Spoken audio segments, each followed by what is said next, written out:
We'll go through his agenda up there. So there's a lot of information that will pertain to different people, groups that are here today. So pay strict attention.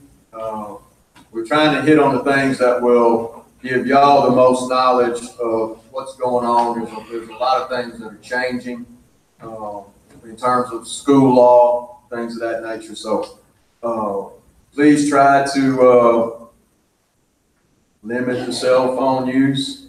If that makes it gonna be any nicer than that, let's put them up and try to pay attention to what's going on. Like I said, Jeff will open with the prayer, and y'all all know John, and I think this will be the most beneficial thing that we could have got together for the amount of time that we need to do it. So please pay close attention to what he's got to say, and I hope you get something out of it. Thank you very much.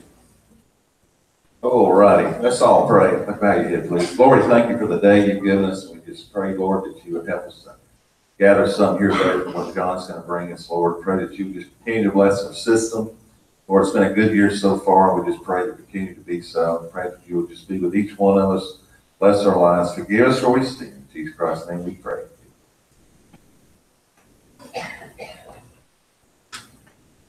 Without any further ado, Mr. John Geis.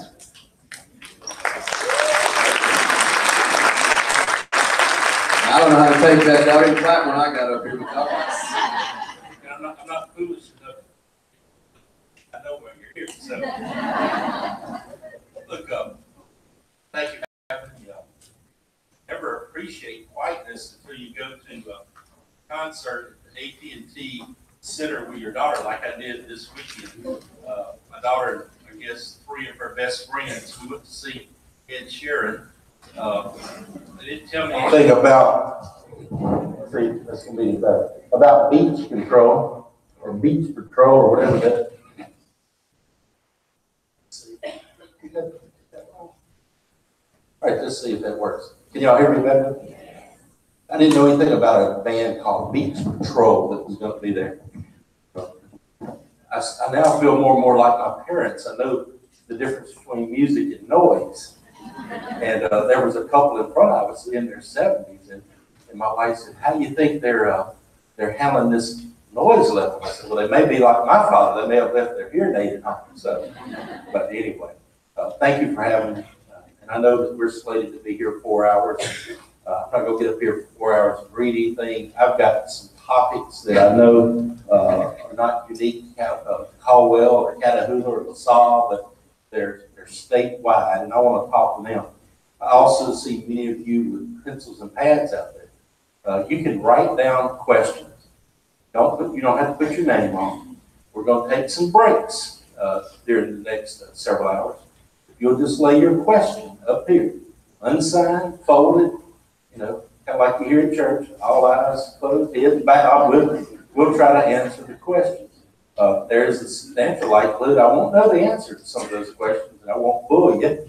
I'll try to get the answers to those by making a phone call to the people in our office that may handle those areas. We've got about 25 lawyers, and some of us do areas that others don't do. We have some that do nothing but construction, some that do nothing but the American with Disabilities and other discrimination issues. So we can't be everything. So we just try to do what we can do. I actually like working with the school boards, with the teachers. Having been raised by teachers myself, I just feel this is the area that I like to do better than construction and real estate and all. So anyway, now the only way I know to handle a conversation with a group like this is to try to talk about different segments of your job and the different relationships that you have. You come in contact with just every facet of the community. You deal with the students, you deal with the parents, you deal with co-employees, you deal with supervisors of various natures and types. You deal with central office personnel, you deal with school board members, and then we have to deal with agencies like the ethics board. So we're going to try to talk about all those relationships. But the thing I want to start with is to tell you that I know we have every type of employee in here. Not any single one of you are more important than the other in my eyes, because I know, for instance, the way I was raised in education, I remember a lady named Ethel Humphreys at the elementary school. If I fell and got wet, Miss Ethel had an extra pair of clothes. She would take yours and wash them dry and give them to you after they were clean. Right on through high school, Reverend Powell would be there early every morning during the winter to make sure that the rooms were warm. I also know that bus drivers have a very important purpose. My grandfather was one for about 40 years. Bus drivers may be the first smile that a kid sees. The good morning may be the first kind word, and the goodbye in the afternoon may be the last good word they hear. The food that our food service department provides may be the only warm meals that these children are getting. Certainly, I do speak from experience from this. I know that you teachers, administrators, serve a very important role. So in my eyes, I see a bunch of professionals in this room, and I'm going to try to touch on some part of your job. If I got up here and just talked about teachers need to do this and teachers need to do that, it wouldn't make it worth your while. So I'd like to talk about a lot of our general obligations that we as a school family have to undertake every day. You know, the hiring process for teachers has changed dramatically in the last 2 years, even this year. You know, it takes on more and more significance when you understand what's going on in this state. I have done nothing but Bossier Parish school work in the last 10 days or so. We have an unfortunate situation where approximately 6 to 8, maybe as many as 10 kids in ages of 5 through 9 have come forward and said that they have been molested or raped at school by a school employee. The person has been arrested as a humongous bail. More and more charges are being investigated now. You're raised in this line of Harrisonburg or Columbia or Clarks, wherever Grayson.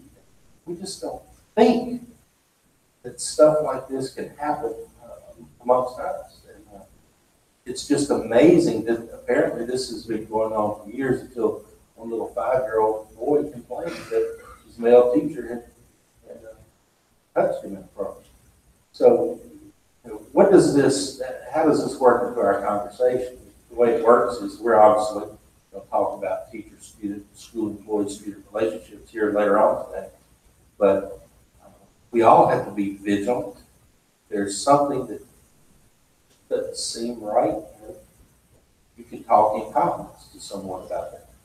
We didn't have that situation in Bossier, but they brought in experts from Guantanamo Bay, some of the psychiatrists and all to help us up there, and they have talked with us about some things that we can be on the lookout for. But from a hiring perspective, this kind of gives emphasis to why the state is putting so much, of a premium on background checks. Not only do we obviously not want any felon to have access to our children, but particularly when it comes to sex offenses. So now, under the latest act of the legislature, we're literally doing background and fingerprint checks on everyone. But if you've worked in a school district previously, you have to write them and say, when John was employed in your district, was there ever any allegation of child abuse or any type of anything of untoward nature with students? And so the receiving school board has 20 days to respond to that in writing. So this is something that they've done. Also, we are to ask for your prior evaluations from the prior school districts. So as an employee, we think that sometimes, we may get a reprimand or we may get a bad evaluation, but I'm not going to work here in Caldwell much longer anyway. I'm going over to Catahoula, I'm going to Monroe. Well, please be mindful that your prior documentation may follow and that the school board that you're going to is supposed to request that which you had in your prior districts. And this is why. They don't want systems to run into situations where someone resigned quickly in one parish and went to another parish to get a job without full disclosure between those parishes. So times are changing. Used to be that you would go to a lawyer if you were arrested and you would get expungement, where they would try to get stuff erased from your record. And that still works if you're going to get a job at Walmart or Brookshire's or someplace like that. When they do the background check on you, everything may not come up. But in a school setting, everything that you have done will come up. There's a list of employers such as police department, hospitals, daycare facilities, and they added school boards to that list. That if you are going to work there, then everything in your background, including those things that have been pardoned or expunged, is going to show up. So just wanted to share with you how that works. So we've actually had situations where a school employee in Ouachita Parish is employee of the year. They go to apply for a job in DeSoto. They're told that they can't be hired. They say, well, look, I was bus driver of the year. I was teacher of the year. I was principal of the year in Ouachita Parish. What do you mean you can't hire me in DeSoto? And they have to tell them, well, when were you hired in Ouachita? I said, well, I was hired in 2005. So guess what? The law changed. And now everything that may not have shown up in Ouachita now shows up when we do it. So the person can't get a job. So that's the situation. So again, let's talk about things that will keep you from being hired. Any felony conviction. Now, for teachers and administrators, you have an appeal process to vesting after the lapse of 5 years. But there's an appeal process for certificated employees that does not apply to your non-certificate. And so, in addition to those felonies, anything dealing with drugs, sex offenses, or crimes of violence will preclude you from being employed. So that's the spill on the employment process. Please understand also that when you complete your applications in any job, particularly those of you that have relatives coming in Caldwell, if you're not truthful on the job application, that can get you in trouble as well. They also have a new category that they've added, and that is cheating on standardized tests. If you supply any, let me back up, cheating on standardized tests or supplying any false information to the Department of Ed, like as you're applying for certification and things of that sort, those are two other things that will keep you from being employed. So be mindful of those as well. All right, does anybody have any questions that they want to talk about on background checks or anything of that nature? Reference checks will start to be picked up more heavily. I figure that in this upcoming legislative session, they will institute some type of mandatory reference checks where you actually make phone calls to prior employers. I think that is a substantial likelihood. You know, the way new laws are passed, if we have a tragedy or we have something bad, and then the legislature tries to look at ways that they could have prevented that. And so we are, and hopefully the legislature is mindful of the limited resources and times that principals and assistant principals and central office have to check all this. But we do anticipate that there'll be more in light of some of the events that are going on. So that is the deal about how we get employed. Let's talk about being employed. Now, this session today is for those of you that are full-time employees, have contracts, or you have been hired on a permanent basis. If you're here today and you're a substitute or you've not been permanently hired by the superintendent and you're expecting compensation, it might be a good time to exit the room. I just want to share that with you before you sit through listening to me for the next long period of time, okay? But what are our duties? What do we have to do as school employees? What is our job? The law is this. We as educators, as school system employees, we have basic job duties that will not be spelled out in any contract. They will not be in any policy. They will not be in any law. But the courts have said that we as educators and school employees, we have certain duties that are apparent by common sense. Okay? There is not a policy anywhere in your handbook that says a teacher cannot urinate in the classroom. We have terminated teachers for doing that. Okay? You know, I don't get calls about all the good teachers, the good bus drivers, the good food service employees. I get calls about those that have done some stupid stuff sometimes. And that was one of the stupid things. You know, a trash can is not a commode. Okay? But can you imagine the world we live in if we had to have a policy on everything? I'm dealing with a situation now where an employee told in one department that handled drug testing may have told an employee, hey, your number was called tomorrow. Can't pass, you might want to be sick. So the person was sick the next day, and there was one person knows that we keep the secret. When two people know it, we can't keep anything. And eventually it leaked out that this had occurred, and one of the defenses that his lawyer is asserting is you don't have a policy that says you can't tell someone that they're being drug tested. Now, come on. You think any court anywhere is going to allow that to happen, that one person can tell another, hey, you might want to be sick tomorrow because you're going to be drug tested? So I want to start with the general principle that just because something is not in our handbook, it's not in our policy manual, it's not in your contract, that does not mean that it's precluded. Give you another example. Social media is getting so many people in trouble. You can do things on your own time, and we're not trying to interfere with that. I can tell you on Facebook, it showed what time we got to Dallas this weekend. It showed what, I'm sure that my wife or my daughters posted what time we left the hotel. I know there were pictures from the concert. I'm the one sitting there doing it.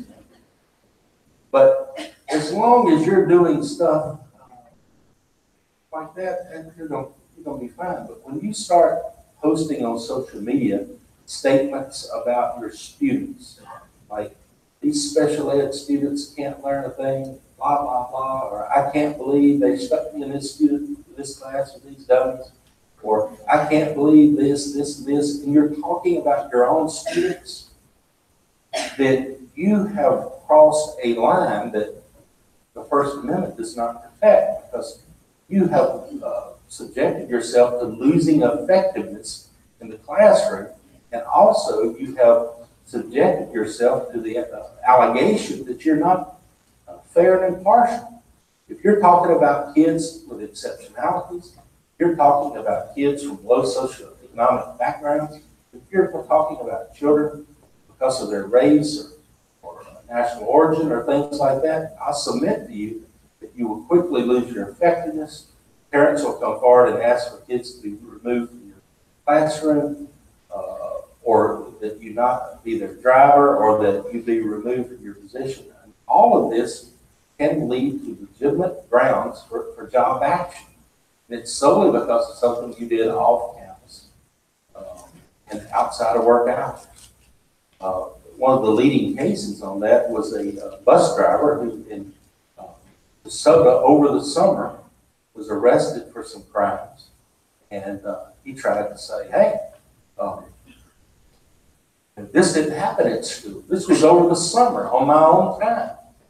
And they said, well, look, dishonesty is a grounds for termination. And the statute does not say dishonesty on campus.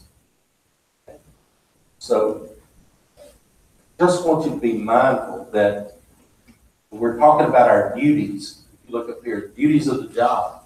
Well, yes, your job description, and we're going to talk about that in a little while. But it's even more broader than that, even broader than that. And that is the conduct which we as a society expect people involved with the school system to abide by. One of my favorite cases is out of Pikeman's Parish, where a principal was selling marijuana. And apparently they had some pretty sensitive scales, because he was weighing his marijuana at school in the school cafeteria. You know, the food service folks came in one Monday morning and looked, and apparently we had one food service worker that knew a bit more about those type of items She looked there and said, I know what's been going on here. And so they called the police and got him a sample. And sure enough, it turned out to be marijuana that he was weighing and putting in baggies using the school cafeteria. And, he tried to assert that defense. Well, look, that had nothing to do with my job duties. Okay? This case was in the 80s. And Summersview School Board. And so the court had very little difficulty in saying that drugs are a plague on society. It doesn't matter if you're doing them at school or where you're doing them. That is not the type of conduct that we want our teachers and school employees in general engaging in. So again, I'm going to get off this and move on, but I want you to know that use a little common sense. Take a deep breath and use some judgment. Do you want your spouse to see this? You want your parents, your pastor, want to read about this in the newspaper? Just think about this a little bit, okay? All right. So the next source of your duties will be your job description. In your job description varies from position to position. The law actually does not require you to sign a job description every year. I think it's good practice for reminder purposes. The law says that you sign the official job description when you start your job, and then anytime your position or extra duties may be added to your position, the job description is modified, that you sign a new one. But again, I think signing on an annual basis, if you do that, is not a bad practice. I also think periodically reviewing your own job description is not a bad practice. Interestingly, every job description always has that catch-all at the bottom of it, and any other duties assigned by your supervisor. There was this ag teacher one time that didn't believe that meant what that said. And he was directed by the principal for he and his people in the shop class to build some forms for like a very short walkway between one building and the next. That they were going to scrape off the grass, put in the stakes with the pieces of wood in between them where they could pour the concrete. They'd use a level, or I've never done that, I'm going from what I read in the case. But use the level to make sure that had some semblance of being level. And then they were going to hire the concrete people. The concrete finisher come in for the short expanse of concrete. Well, the ag teacher said, you know what? I'm an instructor. I'm not a contractor. You can't make it. And the principal said, look, listen, I'm not asking you to take a scalpel or a crane and do some heavy construction work here. We're talking about basic measurements of wood, cutting pieces of wood, driving a stake, nailing in the frame, and using a level. That's all I'm asking. If there's no deadline, I think we'd like to get this done the next 6 weeks. Use this in conjunction with your woodworking class. You can use whatever the chapters you're working on power tools, you can use this as part of the instructional process. The person just flat out refused to do it. Well, that person is just flat out unemployed right now. Because the court said that, look, you are the ag teacher, you have a whole shop back there full of wood, tools. You're supposed to be instructing kids in basic use of those tools. And this project required nothing more than saws, hammers, nails, and falls right in line with your curriculum. And it was unreasonable for you to be disrespectful and refuse that directive of your principal. So job description is there to give you some guidance as to what is expected. I do believe that you'll start to see some changes in job description because so much of them are tied to the academics now, the various domains for the state. I'm talking about for your certificated folks. But they have forgotten basic duties like arriving at school on time, doing your lesson plans. And I think that we've seen a shift. We've gone way too far to one side and worrying about this blooming test and all these various domains. I think we're going to see a shift back to a little more common sense. Maybe that we just added on to the existing, where you see a return to some of the more basic duties and statements there, as well as in your evaluation forms themselves. So your job description is a source of duties. Common sense that we talked about first, that's another source of your job duties. The next would be, we'll talk about contracts. Kind of out of kilter here. Let me just slide that thing down a little bit. That's not cooperating. Screen is frozen. All right. Screen frozen. So, in addition to common sense, in addition to your job description, you have your contract. Now, teachers sign contracts. Principals have contracts, assistant principals, supervisors. You have to look at your contracts.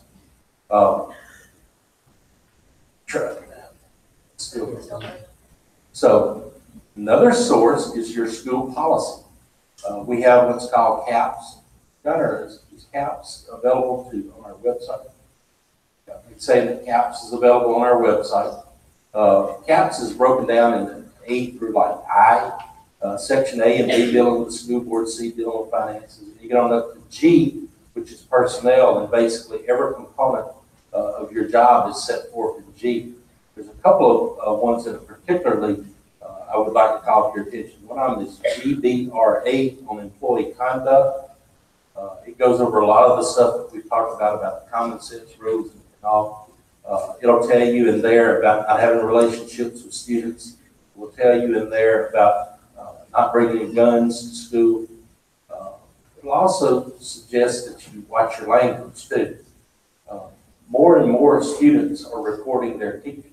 Over the weekend, I received a disturbing set of audio recordings from a teacher in a parish, and I don't think this employee is going to survive this one. She told the kids how she could make their life hell if they didn't start acting better, and how they would notice that if one person acted up, that they would, every student in there would be sorry, and what she would do to them. She told them she didn't give a blank. She didn't use the F word. She used that SH word. Talked about all types of stuff with inappropriate language in it. And apparently, from the various clips, it's amazing what these digital recordings can do. There was a whole string of clips, like on this day, she was talking about this. This day, she was talking about that. And every day, it was inappropriate language. So be mindful there. Also be mindful that if parents call you at home, they can be recording. And they don't even have to tell you that they're recording. So be very careful in dealing with parents. I find that it's human nature when someone is cursing at me or trying to be abusive to me, that's when I tend to let my guard down. Okay? So what I'm suggesting to you, that if you're approached at home or on the street or anywhere by a parent that is giving you that type of abuse, disengage yourself. Say, look, I'd be happy to talk to you as an adult, but I'm not listening to that. And you can call the office, make an appointment with a principal, we'll be happy to talk to you, then hang up. But don't engage that parent in a verbal back and forth, back and forth. Same thing applies to all of our employees. You know, bus drivers that have the parent walk out to the bus, they can have a mic in their pocket as well. So just be careful as you're dealing with people. State and federal law, those are other sources of things that create duties. Give an example. Corporal punishment, one of the new laws that was passed last year, says that we cannot impose corporal punishment on special ed kids. We've had a situation this year where a special ed kid was paddled several times, and this was in a parish more rural than Caldwell, and they had no system to alert the assistant principals to which kid was fed and which kid was not. I found that hard to believe, but I said, well, I've just paddled this kid all the time. His mother had consented to it previously, and guess what? She wouldn't consent to it after this one occurred. There was no consent of maintained. There was nothing. There was no system. This happened because they had no list to determine which kids were sped and which were not. So federal and state laws could be another source of obligations. We've heard of FERPA, the Federal Educational Privacy Act. We're not supposed to disclose confidential information about students. There's a state law that follows. Yet again, another example of federal or state law that can impose obligations. All right. Now, all employees, regardless of what position you hold, have a duty to exercise reasonable care in your position. All right. Let's just try to walk through and give examples of every person exercising reasonable care. Let's start in the morning when the bus driver picks up a student. I don't think once the kid comes in the door, that bus shouldn't be rolling until the kid is seated. If you quickly accelerate before the child sits down, and the child were to fall and hit their tooth on the corner of a seat, break the tooth, that would be an exercise of reasonable care violation. We started driving before the children were seated. If we're speeding, if we disobey a stop sign, all of these are violations of the rules of reasonable care. When a kid gets to school and we go into the cafeteria, there's a wet floor with soap on it. It hasn't even been rinsed, and there are no signs that say wet floor or slippery. If someone falls, that's an exercise, a violation where we have not used reasonable care. The water where they wash the hands, something's wrong there with the regulator. Scalding water comes out. Kids sticks their hand under there. Violation of reasonable care. If we have a foreign object in our food, that can be an exercise of reasonable care. Teachers, if we're not supervising, if we're late getting on our duty post and the kid is hurt, there's no supervision. It's a violation of our duty of reasonable care. What I'm trying to say is, if we could stop or prevent an injury, but because we're negligent and don't do that, then we have violated reasonable care, and we, as a school district, can be liable for that. So it's not just your principal being overly sensitive when they tell you that you have to be on duty. It's because of these court cases and these laws. You know, there are cases where, and I told you when I spoke earlier this year, that it is so minuscule, the difference between a good case and a bad case. I'll give you an example again. If the teacher is in the classroom and this is the wall, she's in here or he's in here with the students, and someone throws a pencil and pokes an eye out, there's no liability for the school district because the teacher could not have prevented it. That pencil went faster than he or she could run. So the teacher's in the classroom providing supervision. The courts will say the kid that threw it, his parents are liable. Now, if that teacher had stepped 6 inches outside of that door to talk to someone else and wasn't watching in the classroom, then the school district will be responsible for the loss of vision of that student because there was not reasonable supervision. It's just that fine of a line. Okay? Now, what makes the difference? The judges would say if the teacher wouldn't have been in the classroom, there's a substantial likelihood that pencil never would have been thrown in the first place. And we'll all have different opinions as to whether that's true or not, but that is how the courts will hold. One of my other favorite cases that we had was where you have a split lunch recess, where some kids are in the cafeteria eating or on the playground while the others are still in class. Show of hands, do any of us have that? Well, in this particular case, the teacher's out on the playground watching for duty. The other teacher is in the class teaching, and the kid on the playground comes up to the back of the class and looks in the window.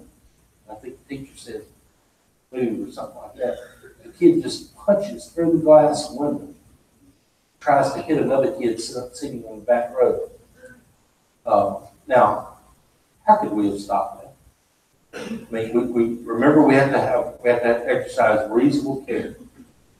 The defense we used was unlikely. It was very unlikely that any dumb butt would punch through the glass.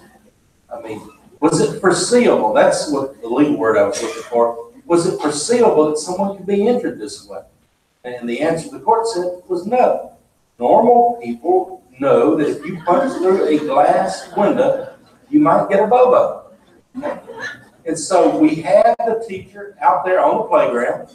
We had the teacher in the classroom. What else in the exercise of reasonable care could we have done? Now, I'll give you another example that went the other way. We had a tornado come through a particular area, and some limbs fell. You know, these cyclone fences that are prevalent today, they have those sharp tops on them. Well, some limbs fell. Turned that fence so that those sharp tops were pointed out to the inside.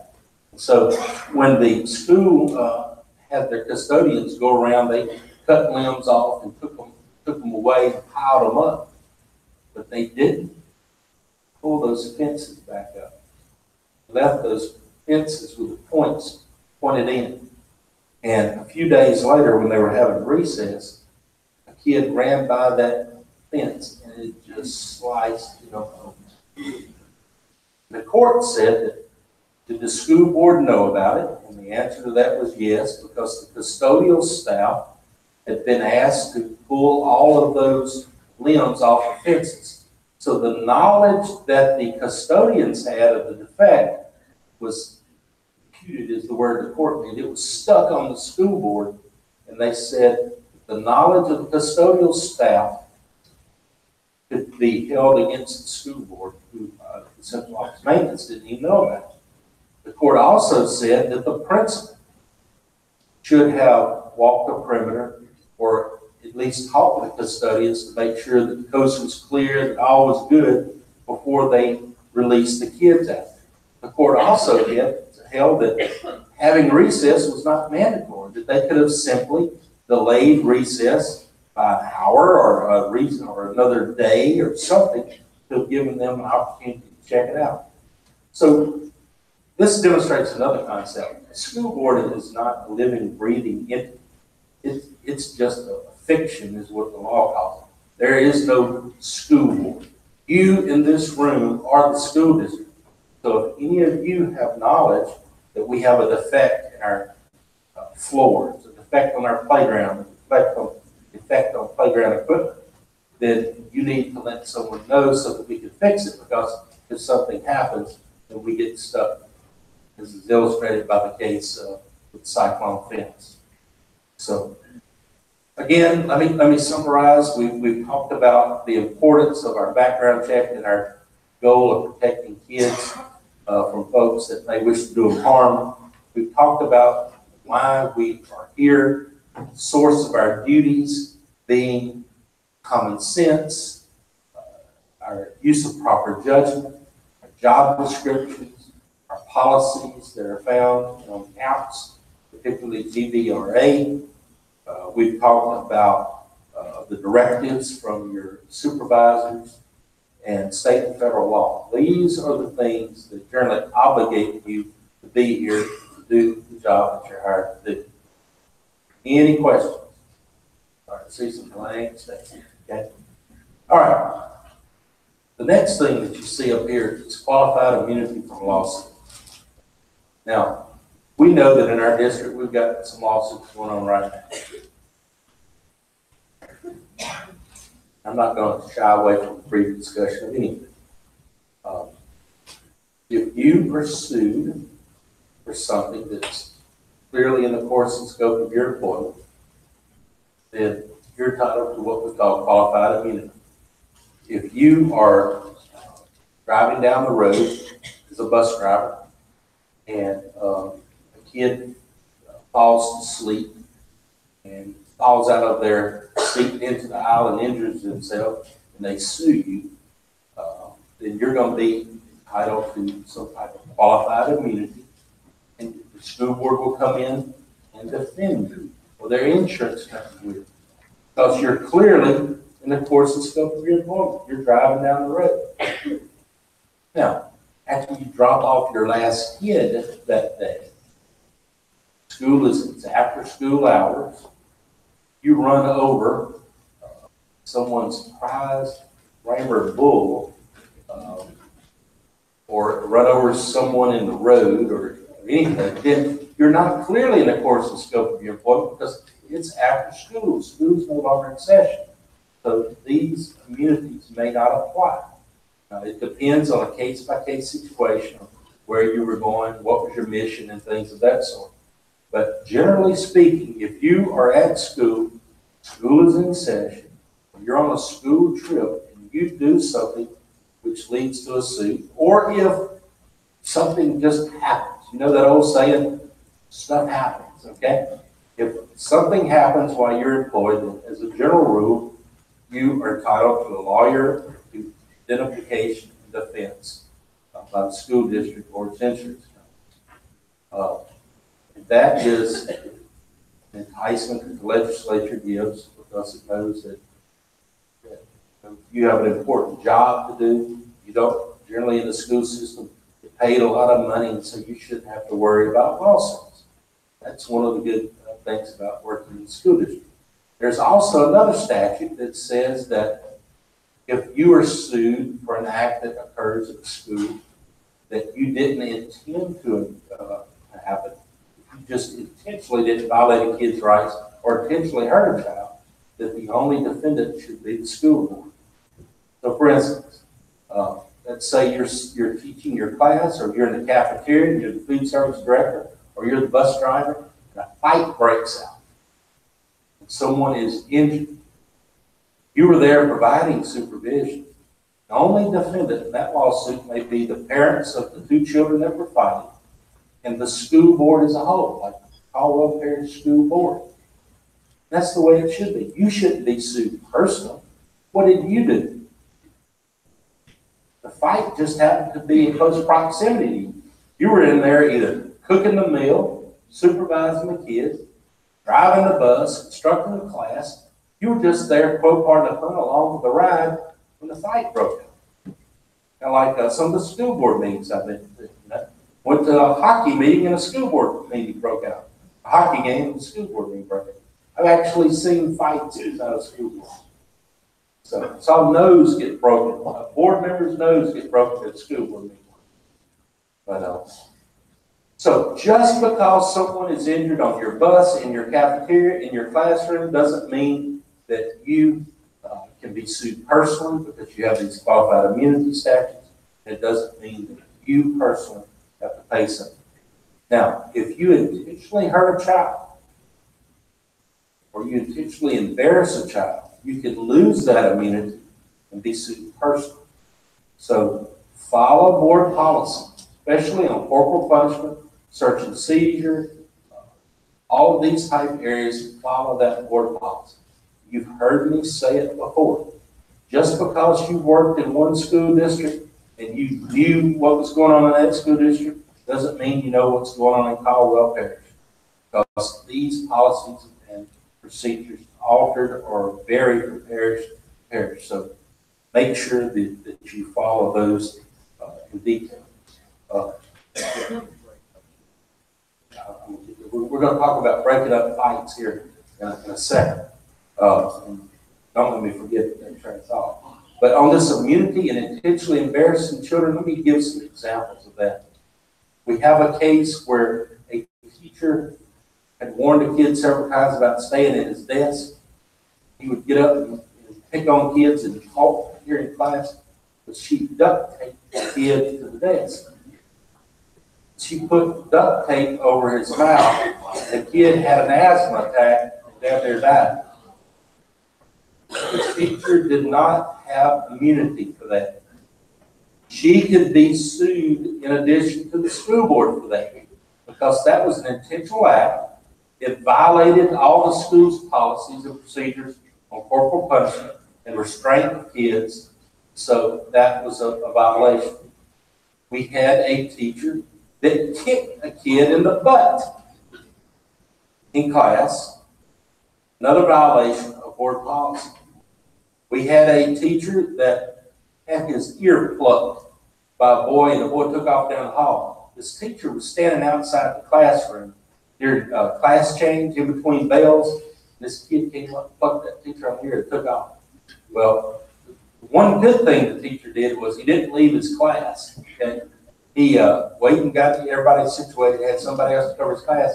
Then he went down to the teacher's room where the boy was sitting and asked to see the kid outside. It all went downhill from there. Now, his version of the story was that he took the student into the storage closet to discuss what had occurred and to give discipline in accordance with board policy. His version, the student's version, was he beat me up. The doctor's version was I saw bruises on his neck, his back, his ribs, and everywhere. And obviously the kid's version ruled the day because, you know, under the policy, you're only supposed to use the board authorized paddle. You're supposed to have a witness. No teacher is supposed to paddle. It's supposed to be the designated person. He blew the policy. Not only did he blow the policy, but he lost his immunity because the court was of the opinion that he had intentionally tried to hurt the child in retaliation for having been plucked in the ear. Okay? So just be mindful of that situation. We've had principals that would break a paddle while in the process of administering corporal punishment. We had one situation in a certain parish directly north of here, where once the paddle was broken, he sent to have another paddle brought to him. Another one of my cases that was a teacher that broke a student's elbow. You know how kids come to bend over just instinctively, sometimes they'll stick their hand back there, and right when there was a lady present, right when she was coming forward, that kid took her hand back there and hit that kid right on the end of the elbow. So that case went on for a while. Now, we have these things that create liability. Many of you are members of Apple, LAE, LFT, LACE. All of these are good organizations, but their insurance policies only kick in as a general rule if the school board doesn't cover it, or if the school board is broke. They're quoting $1 million insurance policy. I want you to ask when you sign up, will this insurance policy pay for any damages that I am responsible for? And the general rule is if you are not covered by the school board's insurance, or if the school board goes pump, they don't have the money, then we'll kick in. Now, things may have changed since the last time I looked at their policy, so that would be something that you might want to ask about. I'm always a fan of insurance, don't get me wrong. Insurance is a good thing to have, but that is one of the questions that you want to ask about. Now, let's talk about breaking up fights. I've got 2 cases in Webster Parish right now on that. And same principal was sued twice in about 2 weeks.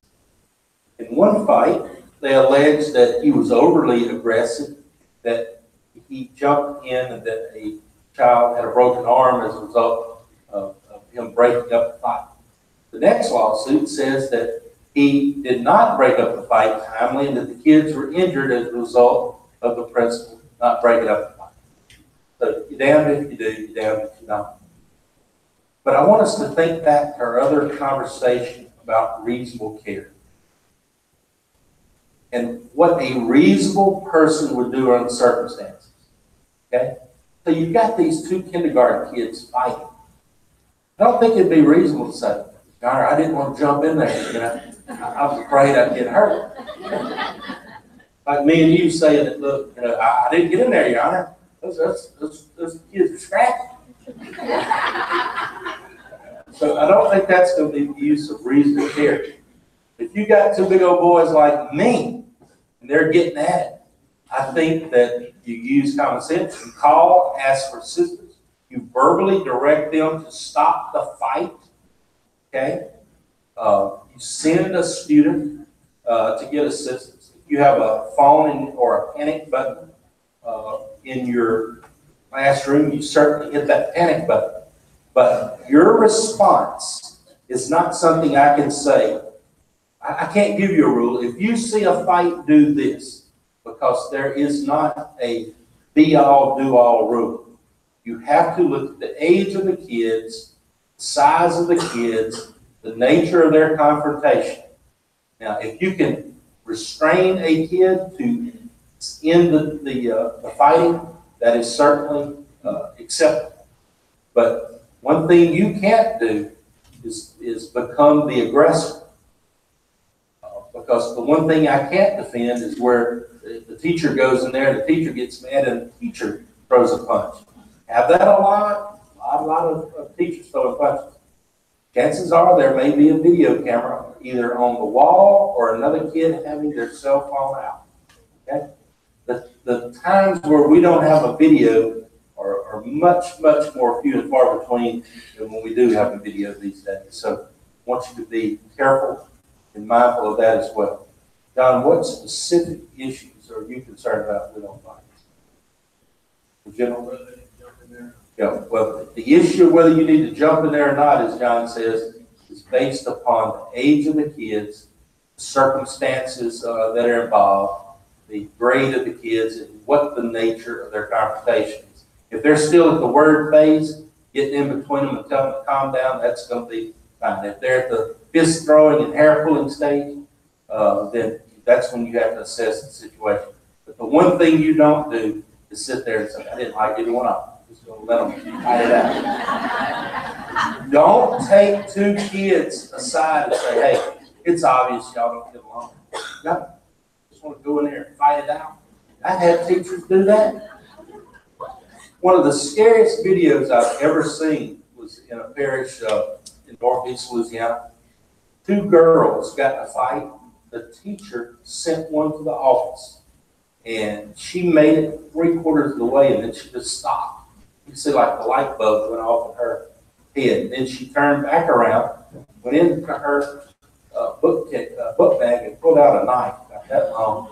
She went back in that classroom holding it like this, and she's going at the other student. The teacher ran towards her. Now, it was scary. The teacher didn't get cut, but the other kid got hit in the head with that knife, and it just went down and cut her scalp. And those of you that are deer hunters, you know how when you shoot deer with an arrow, you know, you can't even tell it sometimes. Well, same thing, the adrenaline was going, these girls were getting after it, but eventually you start seeing that girl getting kind of wobbly. And she just kind of like slid into a seat. One of the worst videos I've ever seen. But the police were right there, the principal was right there, teacher had hit a panic button, and had sent somebody to the office. But bless her heart, she was in there. When we asked her, she said, I never saw the knife. I was just doing what I thought I needed to be doing. She never even saw the knife that was being swung. So, folks, yes, you're responsible for supervision of the kids, but when you're dealing with, in a high school setting in particular, with these big guys that are getting it on, we don't expect you to get in there and do something foolish just in order to be heroic, okay? But do call for help, send other kids for help, things of that sort. Any questions that specifically you may be having, you can write those down or bring them up here during the break. We're going to take a break for about 10 minutes or so, but I wanted to call that to your attention. Yes?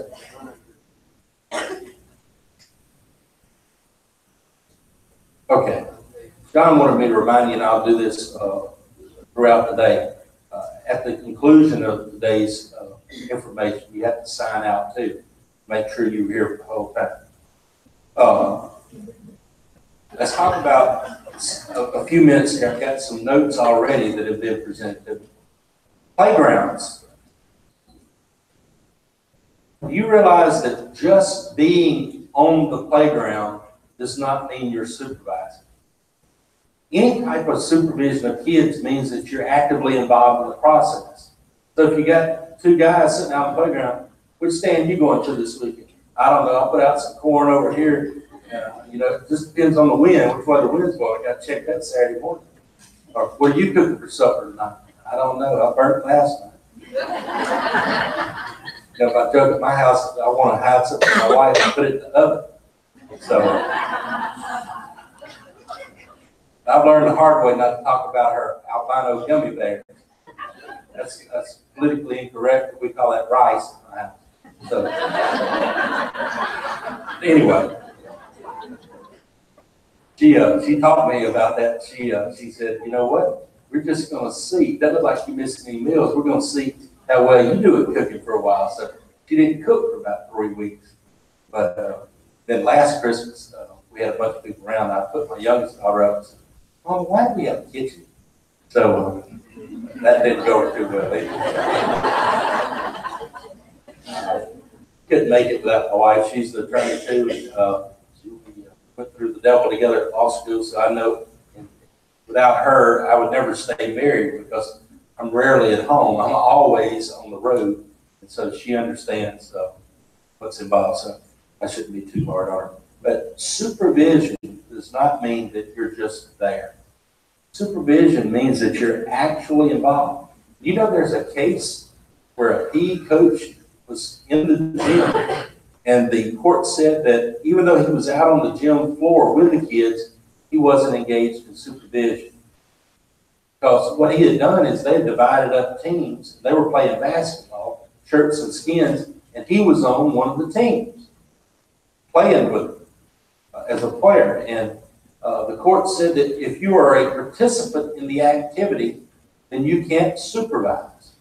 So if it's, you know, if you're out there playing basketball, in this case, someone got elbowed, and the facts were that there'd been some real rough play. The court said that had the teacher been in the stands watching the play, he would have been more likely to have noticed that it was getting out of hand, and that he would have blown his whistle and stopped. But since he was participating, he was more worried about guarding people's shooting, and so he wasn't engaged in supervision of the students. For those of you that teach what we used to call home ec, family sciences now, whatever it is, and shop, you need to go through a process with your kids as it relates to the use of equipment. The courts have said that you need to give classroom instruction on the safe use of the burners, on the safe use of the saws. You need to give instructions on safety mechanisms, okay? Then you need to test the students to make sure that they demonstrate knowledge of all the safety rules, knowledge of the safe use of the power equipment. Then you need to demonstrate the safe use of the instruments, whether it be a cooking utensil or a power tool. Then you need to let them demonstrate using it for you to make sure that they can safely do it. And then you can turn them loose to do it. If you go through these steps and we have an injury, then we're going to get a very good result. I had a kid in Wynn Parish that lost a finger on a power saw. We were able to show that the kid had been instructed in the classroom, that he made real good grades on the safety test. The teacher had demonstrated it. The teacher had allowed the student to demonstrate that he knew how to use it appropriately. And then we had the lawsuit resulting from the loss of the finger. Now, compare that to a teacher who said, yeah, I told them how to use it. I showed them how to use it, and then I let them use it. That doesn't come across nearly as well as the teacher that says, Your Honor, look, we take safety seriously. Here's our list of safety rules in our shop. Here's the textbook we use. Here's the chapter on power tools. Here are my lesson plans. We went through the chapter. Here's the test. I noticed that John here scored a 97 on that test, showing his knowledge of this area. I then demonstrated how to do it, allowed him to demonstrate, to show me that he knew how to do it safely. 2 weeks later, perhaps he got careless, but it was not through a lack of supervision or instruction. I was back in the shop when this happened. That is a whole lot better presentation than you would get in that first instance. Same thing, be creative if you're a PE teacher. Talk about the rules of basketball. Talk about the concept of fouling and rough play. What are the rules in your class? Will there be horseplay on the court? Will there be fouls? How are you going to handle that situation? If you've got all that in your lesson plans and in your rules, if we do have a lawsuit, you're going to be much better off than if you do like my coach used to do during football season. I got to break down some films. I don't want to hear a word out here. Blows a whistle, throws the ball out in the middle of the field, and then goes back into his office to watch film. That's not going to cut it in 2018. Okay? So that's the situation there. All right, let's take about 5 minutes. Anybody needs a restroom break? We'll take 5 minutes and we'll be back. And really, folks, let's try to hold it at 5 minutes.